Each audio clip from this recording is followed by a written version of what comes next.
Kishan stood rooted to the ground. I stepped around him. "Hi, I'm Kelsey." "Nice to meet you. My name's Faunus." "Faunus? I've heard that name before." "Have you?" "Yes! You're Pan!" "Pan? No. I'm definitely Faunus. At least that's what my family tells me. Come along." He stood up, hopped over a rock, and disappeared through the woods on a stone path. I turned around and took Kishan's hand. "Come on, I trust him." "I don't." I squeezed his hand and whispered, "It's okay. I think you could take him." Kishan tightened his grip on my hand and allowed me to lead him after our guide. We followed Faunus through the leafy trees and soon heard the tinkling laughter of many people. As we neared the settlement, I realized that the sound was nothing I'd ever heard people make before. It was unearthly. "Faunus? What are the Sylvani?" They are the tree people. The tree nymphs. Tree nymphs? Yes. You have no tree people where you come from? No. We have no fairies either. He seemed confused. What kind of people emerge from a tree when it splits? No one emerges, as far as I know. In fact, I don't think I've ever seen a tree split, unless lightning hit it or someone chopped it down. He stopped in mid-stride. Your people chop down trees? In my land? Yes, they do. He shook his head sadly. I'm very glad I live here. Those poor trees. What would happen to all the future generations, I wonder? I looked at Kishan, who shook his head imperceptibly before he led us on. As darkness fell, we stepped under a wide arch full of hundreds of miniature climbing roses in all varieties of color and entered the village of the Sylvani. Lanterns hung from ropey vines that draped down from the largest trees I'd ever seen. The small lights inside the lanterns bobbed up and down in their glass houses, each one a different vivid color: pink, silver, turquoise, orange, yellow, and violet. On closer inspection, I saw the lights were living creatures. They were fairies. "Kishan, look, they glow like lightning bugs." The fairies looked like large butterflies, but their glow did not come from their bodies. The soft light emanated from their colorful wings, which opened and closed lazily as the creatures sat perched on a wooden mount. I pointed at one. "Are those?" Fairy lights? Yes. They have 2-hour shifts on lantern duty in the evenings. They like to read on duty, keeps them awake. If they fall asleep, their lights go out. I mumbled. "Right, of course." He led us farther into the settlement.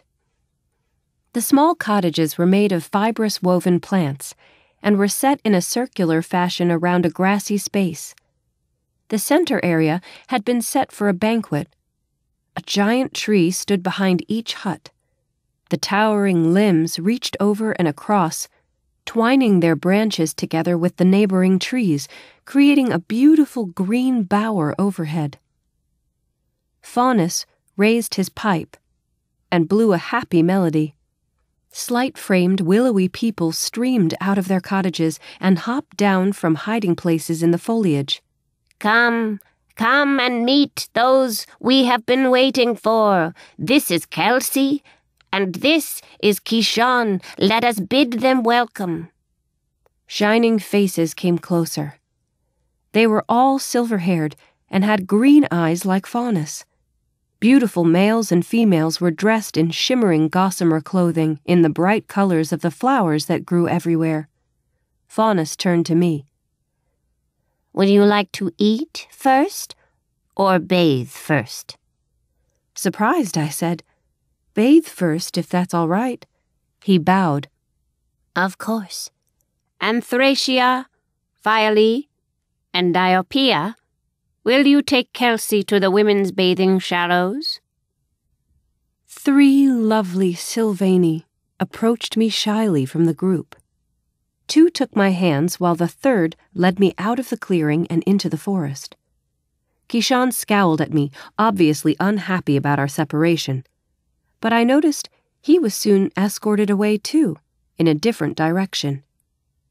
The women were slightly smaller than Faunus, about a head shorter than me.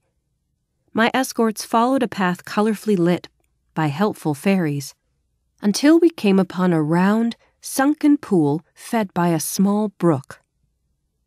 The water dropped down from larger stones to smaller, and then dropped to the pool, creating a diminutive, hidden spray of water. It worked like a wide faucet that was constantly running. They removed my backpack and disappeared while I took off the rest of my clothing and stepped into the pool. It was surprisingly warm. A long, submerged stone, too convenient to be natural, ran along the arch inside the pool, serving as a stepping stone, and then as a seating stone once I was in the water. After I'd wet my hair, the 3 nymphs returned and brought bowls of fragrant liquids. They let me pick out the fragrance I liked and handed me a mossy ball that functioned like a loofah. I scrubbed the dirt from my skin with the fragrant soap, while Filey soaped through my hair with 3 different products, having me rinse under the small waterfall each time. The fairy lights glowed warmly.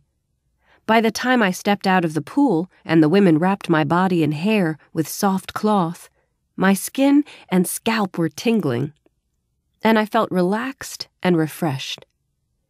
Anthracia massaged perfumed lotion into my skin, while Filey worked on my hair. Diopia disappeared briefly and returned with a beautiful celadon green gossamer dress embroidered with shimmering flowers. I reached out to touch the dress. It's lovely. The embroidery is so fine that the flowers look real.